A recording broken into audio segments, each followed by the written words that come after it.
What's up, everyone? Aaron Nagler here with your Packers Daily Chat on Cheesehead TV. Wherever you are on the internet, that's where we are, because we are devoted to Green Bay Packers fans worldwide. Been off for a little bit. Welcome back to Daily. Hello to everybody in the comments, in the chat. Thank you so much for joining us. I hope you saw Transplants yesterday. If you didn't, make sure you go check it out. How is everyone?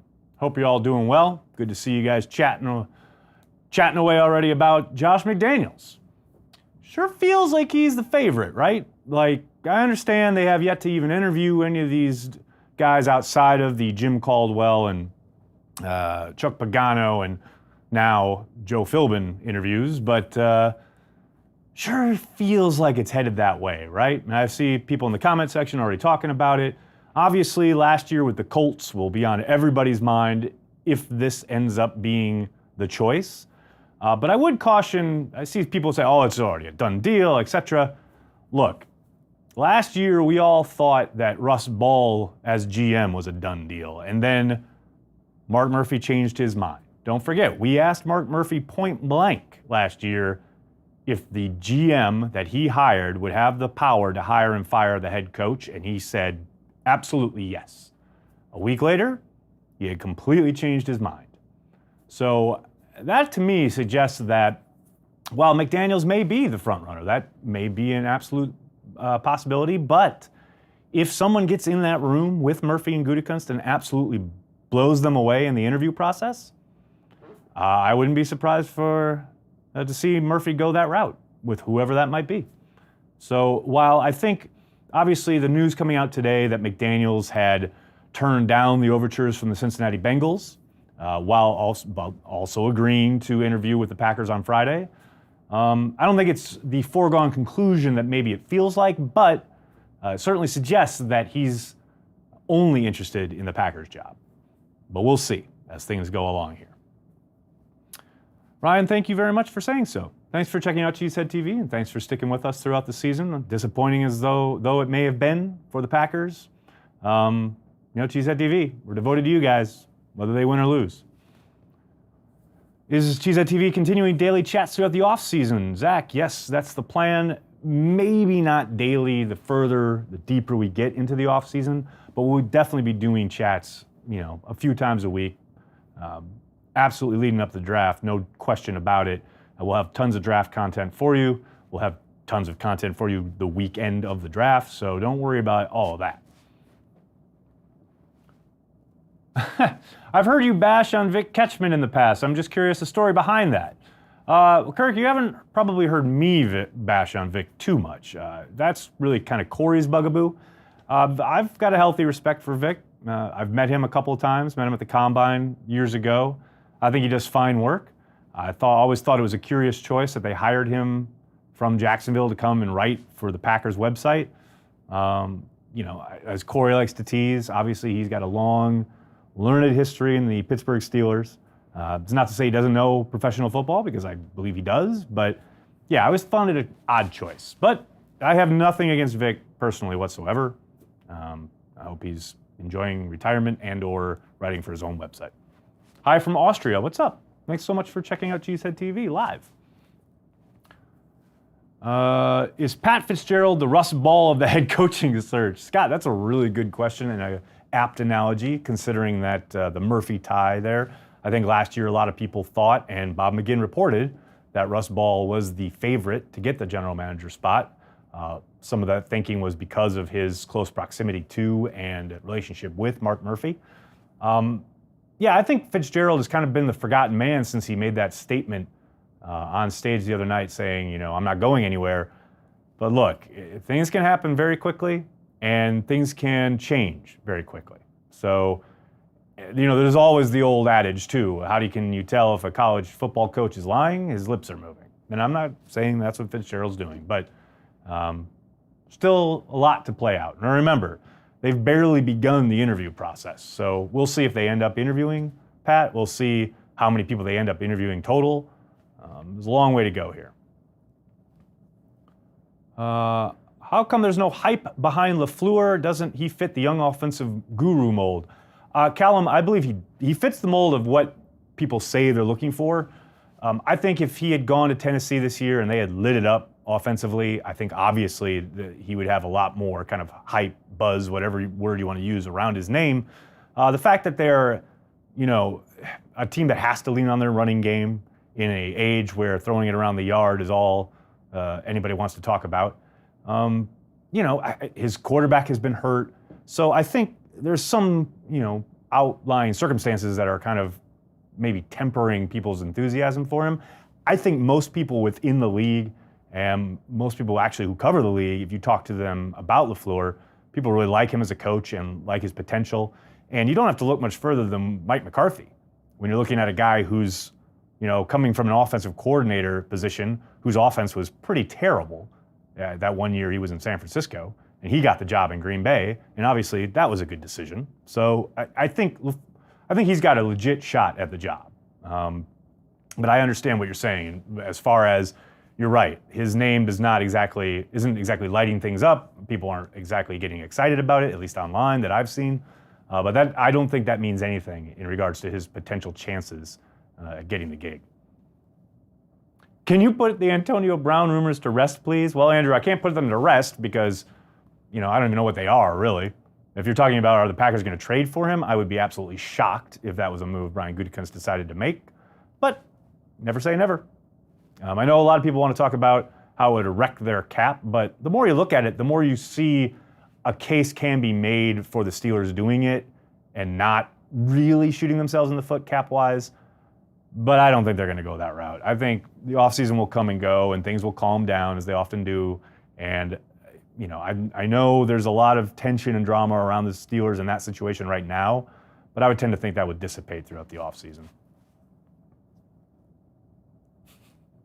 Does the power structure of the Packers make the head coaching job less desirable? John, I don't think so. A lot of teams around the league operate kind of how the Packers are, the Steelers being one of them. I don't think that's close to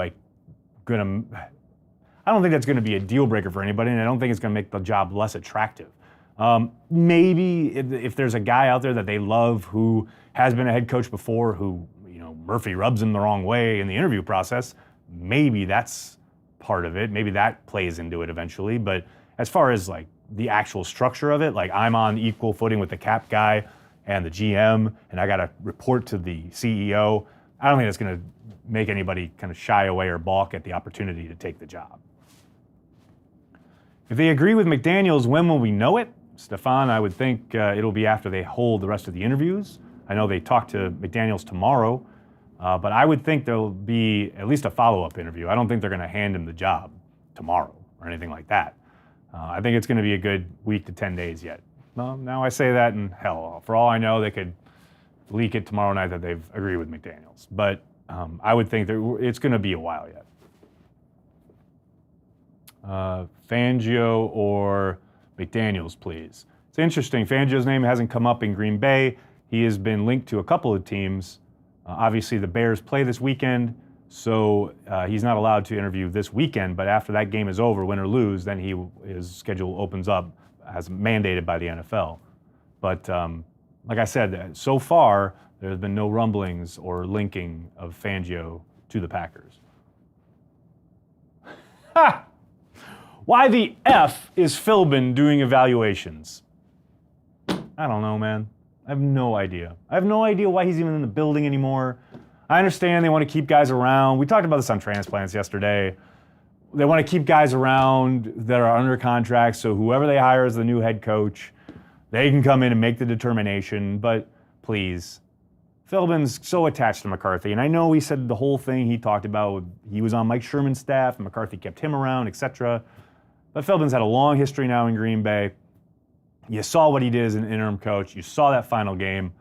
I think you're doing a disservice to him, keeping him around, much less the Green Bay Packers. And I'll maintain, I said it yesterday on Transplants, Mark Murphy keeping Philbin around and making him go out there Monday morning and do that press conference was pretty cowardly, as far as I'm concerned. Should have fired him Sunday night. Mark Murphy should have been the one in front of cameras answering questions on Monday morning after the second season in a row, Packers suffering a horrible loss to a division foe. Packer fans left in the bowels of Lambeau watching division rival fans celebrating at Lambeau Field to end their season. This is a bad taste in your mouth, man. Why is Ron Zook still getting a paycheck with Green Bay? Jonathan, just like I was talking about, they want to keep all the assistants around so that whoever gets hired can choose to bring them back or let them go. Again, I think it's nonsense. Should have fired Zook for cause the moment that Detroit game was over. Let's head over to Twitter, see what's going on over the tweet machine. Andy starts us off with, please comment on the utter absurdity of why hiring a, quote, retread head coach is considered a terrible idea. Belichick, Carroll, Kubiak, Coughlin, they all have won the Super Bowl since the Packers were retreads. More retreads have won than haven't. Andy, I think the answer is obvious as far as why people don't want a retread. They want something new. They want something exciting, that there's a little bit of mystery to it. They want the new next big thing, etc. And they've seen teams like the Rams and now the Bears. They've had success with these young coaches who haven't been head coaches before, etc. Now, to your point, these guys have. They're all retreads and they've won Super Bowls, and I get that. But I don't begrudge fans for wanting something new and exciting. Now, Mark Murphy and Brian Gutekunst, they're not thinking that way. At least one would hope not. But yeah, it's hard for me to get down on fans for not wanting something they've already seen fail someplace else. Is Pettine the key to help this defense take a jump? You always talk about the second-year jump with players. Does the same apply with coaches at a particular team? Matthew, I don't think it's a tried-and-true rule, but I do think continuity from one year to the next certainly should help in most cases. Now, is Pettine the key to helping the defense take a jump? It's hard to say as far as whether he's even going to be around or not. Could they take a jump in the second year in his program, in his scheme? Absolutely. Guys like Jair Alexander, Josh Jackson, maybe they move into safety, etc. I mean, things in a second year where they have a whole year of tape to break down the strengths and weaknesses of the individual players, how better to utilize them going into their second year, etc. That's all on the table. But it's a big jump to say, that's the key. They could very well bring in a new head coach who brings in a completely new defensive coordinator and vastly improve on the defensive side of the ball. It really depends on who they hire. Adam says, you have a lot of admiration for Joe Witt Jr. and picked him as your personal choice for head coach. Could you explain exactly why you like him so much? Because I think he's an excellent teacher, an excellent overall football coach, and you don't have to just take my word for it. None other than Charles Woodson, NFL Hall of Famer, said that he's the best defensive backs coach he's ever had. He gets really kind of unfairly maligned, I think, by a lot of the fan base because of their issues in the secondary over the years. But he's been done wrong and done dirty many times by the personnel group. And he's gone and taken guys like Tramon Williams, Sam Shields, lesser heralded guys. Hell, he made Ladarius Gunter a viable cornerback. And I made this joke on Twitter the other day where I said, the Packers got to the NFC Championship game with Ladarius Gunter as their number one at the corner position. That alone should warrant him an interview. And I got a lot of pushback from people who completely misunderstood what I was talking about. People saying, well, they won in spite of the secondary. And look, that's not the point. You don't get to the NFC Championship game without some semblance of competence and good play from your cornerbacks on the defensive side of the ball. It just doesn't happen. There were certainly instances in those playoff games and those games towards the end of the season where they got stops, where they had to get the ball, and they made plays. And that's with Ladarius Gunter as their number one. I mean, he was given a converted basketball player with a second-round pick and a converted safety who should never have been playing corner with a first-round pick in Demarius Randall and Quentin Rollins. He was handed that by the personnel group and told, go make it work. Look at guys like Micah Hyde, who came along under his tutelage. Look at guys like Casey Hayward, who we saw how great he was his rookie year, and then he suffered injuries. There are plenty of examples when it comes to Joe Witt Jr. of the product that he put on the field despite what he was given from personnel. And now, forget all of that. Just as an excellent football coach and someone who commands a room and is very clearly born to lead, as far as I'm concerned. A guy who gets in front of a room and commands it. That's what you need from your head coach. How many times have we seen guys like Marty Morningwig get a shot? A guy you would never want to follow into battle anywhere ever in your life. But he was given a shot. Joe Witt Jr. can't get it? I mean, look at Andy Reid. Andy Reid was a quarterback's coach, a tight ends coach, and then a head coach. You know, people want to say he's never been a coordinator. So what? I just think the guy's a born leader. He's an excellent teacher. He's an excellent football coach. He deserves a shot. And I know he's not going to get it in Green Bay, but he will eventually. Let's head back over to the chat, see what's going on. Oh, that sounded good. Something just fell over. Thoughts on why the Packers won't interview Adam Gase? Christopher, that's an excellent question. I talked about that a little bit on the radio earlier this morning, or this afternoon, sorry, with my friend Bill Michaels. I really like him. I really like him as a candidate. Apparently the Packers do not. The reason I like him as a candidate is because of everywhere he has gone. And you can talk about his tenure in Miami, the whisperings in the locker room, et cetera, et cetera. But whatever he has done, you talk about nothing else when it comes to Gase, he has done strong work with every single quarterback he has been with. I mean, his team beat the Chicago Bears with Brock Osweiler at quarterback. But, forget all that. The man, did strong work with Tebow. The man did strong work with Peyton Manning. Peyton Manning, another guy who had more control over the offense than probably anyone else in the league. Made that work. Sounds familiar. Sounds kind of similar to what the Packers have in Green Bay, right? He got the one good, really viable year out of Jay freaking Cutler in Chicago, including a game where they came into Lambeau on Thanksgiving night and ate Dom Capers' lunch and stole Brett Favre's thunder. And then you go down and you look at the work he did with Ryan Tannehill. Tannehill's been injured for a lot of this year, injured for a lot of Gase's tenure in Miami. But when he's been on the field, he's been pretty darn good. So I get that things kind of blew up there in Miami.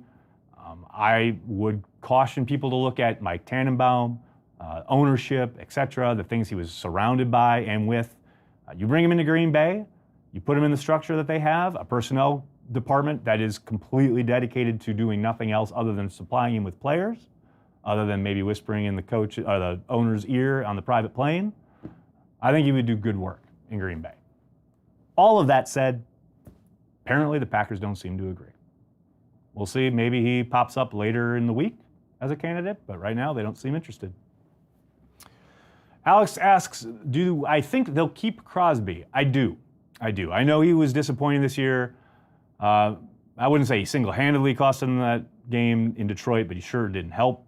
I understand the cap ramifications. He is, cap-wise, he's one of, if not the most expensive kicker in the league. That said, I think he kind of showed his worth down towards the stretch when the weather turns. You look at how J.K. Scott struggled in once things turned cold and uncomfortable. Crosby's still pretty money. Now, the kick at the end of the Arizona game notwithstanding, for the most part, he has been pretty money in the cold, in the weather, in conditions that are less than perfect. And I'm telling you what, in Green Bay, that's pretty important. So while I think it might be tempting, and maybe Gutekunst does look at it, either through the draft or a free agent pickup, I tend to think they'll stick with Crosby. But you never know. Stop mentioning Jim Bob Cooter. That is a no. Well, I haven't mentioned him, but apparently somebody in the chat has. Yeah, no. That's going to be a no from me, dog. Do you think the lack of free agent wide receiver acquisitions for most of Rodgers' career could be due more to Rodgers and his chemistry with drafted guys instead of Thompson? I don't really think. I mean, I get what you're saying, Amir, but I would tend to think it flows, I get it's kind of a chicken or the egg thing, but, I don't think it's Thompson has gone and said, well, I can't go, or had gone and said, I can't go get veteran wide receivers because it will upset the chemistry with our quarterback. I just think that was his MO and that was his belief.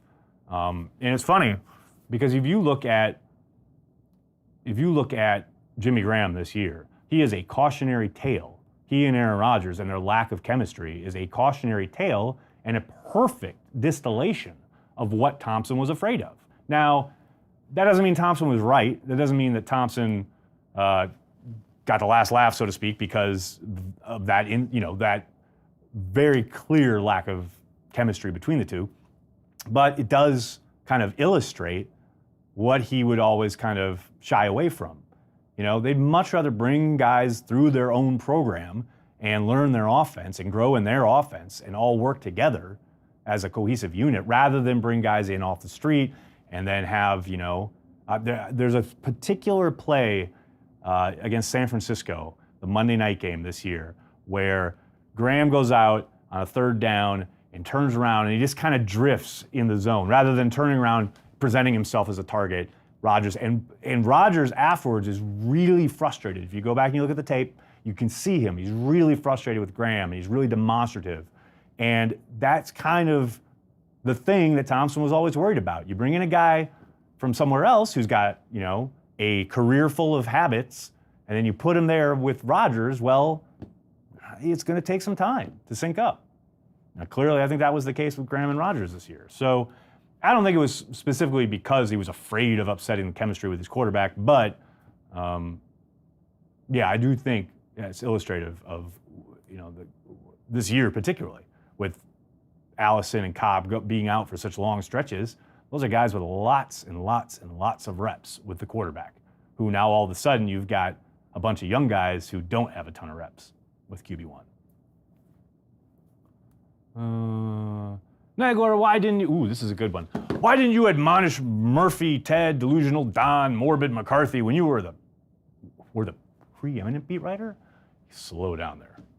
You are solely culpable for A-Rod being bereft and beleaguered of more Super Bowl titles. Wade, that's the dumbest thing I've ever heard in this chat, and I've heard some dumb stuff. Why didn't I admonish them? Because that's not your job on the beat. That's a 4-hour video waiting to happen, and maybe one day I'll make it. But let me just say, you have a complete misunderstanding of what the job is of people covering the team on the beat. That's all I'll say about that. Graham didn't even seem very into the team when interviewed in the locker room. Yeah, David, I would caution about reading too much into guys' feelings or their motivations or what have you about locker room demeanor when the cameras are on. Guys are very different when the cameras are off, especially Jimmy Graham. He's always been notoriously kind of adverse to interview situations, scrums, etc. So I understand what you're talking about, but like I said, the body language police thing, I would shy away from that. James Campen and Joe Witt Jr. getting a shot. Alexander, I think they are two of the preeminent reasons why the Packers have kept the assistants around. I think they want those guys to have the opportunity to be available to whoever comes in as the next head coach. As Joe Philbin said in his press conference on Monday, when Mike McCarthy was hired, he was a Mike Sherman guy. And his kids started crying because they thought, oh, Dad's going to get fired. And McCarthy kept him around. So whoever the new head coach is could very well do the same thing with Campen, same thing with Witt Jr. We'll have to wait and see. Have you heard any birds chirping about any depth at positions of next year's draft? Yes. Luckily for the Packers, defensive line, defensive front, deep group this year. I'm still wading through particular names and such, and as I said earlier, we'll be doing a lot of draft content as we go along here leading up to April, but that's the one spot that seems to jump out according to every scout, every talent evaluator, and every media guy I talk to. Those are the players, the defensive ends, outside linebackers, defensive tackles, that really, there is a lot of depth in this draft. Aaron, you are the reason the Packers stink. Exactly. Fitzgerald, a no-go, only wants to stay at Northwestern. Daniel, that's what he said out loud, but he is a college football coach, which means he could change his mind and or mean something else entirely. Why does Philbin get an interview? That will be awkward because Murphy said he got an interview. He made that claim as soon as he was an interim coach. And after a 31-0 shellacking, worst loss to the Lions since 1970, I think you're right. I'm sure that was an awkward interview, but he said he was going to get one, and he got one. Are we keeping Kumaro? Yep, he should be around next year. Aaron needs to be in the West Coast tight end, heavy play action. He can't check it down as proven this season. So when he does throw, it's deepish. Well, I don't know if he's proven he can't check it down. I think that's a big part of whoever comes in as head coach, what they need to do with their aging quarterback. Get him to play a little bit differently. I think, I would caution against making any sweeping proclamations about Aaron Rodgers based off of this season, especially given the fact that he's been dealing with a knee injury the entirety of it. He's hinted more than once that he's going to require surgery for that knee. Obviously that doesn't play into decision making for the most part. But like I said, I would not make any kind of grand proclamations based off of the 2018 season. Is Gmo saying, Anton, yes, he is a restricted free agent, which means the Packers control his rights. He won't be going anywhere. He has one more year in the green and gold at least. I need me a lot of ball game shirt. When's the release? Andrew, later this offseason, we'll be working on a lot of stuff. We're kind of reinventing, reimagining, and relaunching Cheesehead TV. Probably after the draft, leading up to training camp. There'll be a site redesign, there'll be merch, there'll be all sorts of goodness. So just hold on, it's coming. It's gonna be, good 3-4 months, but we'll get there. I love this. Answer me, Nagler! I can't see a single question that you've asked, but I do see your all caps answer me, so I am answering you. Welcome to the chat. Thanks for joining us. And with that, I'm going to go. Thanks a lot, everyone. I'm sorry if I couldn't get to your question. They do fly by rather fast, but thanks for joining us. Whether you're on YouTube, Facebook, Instagram, Twitter, wherever you are on the internet, that's where we want to be. We are devoted to Green Bay Packers fans worldwide. And if you like what we do, if you want to support what we do, please, I encourage you, go to our Patreon, Cheesehead TV on Patreon. $5 a month helps you support everything we do here. You can be entered for our t-shirt giveaway. Every week, we give away one of our overstock t-shirts that have never been worn, never been used, but we got to get rid of them. So, yeah, if you like what we do, you want to support Cheesehead TV, hit up our Patreon. In the meantime, thanks a lot, everyone. Talk to you guys tomorrow.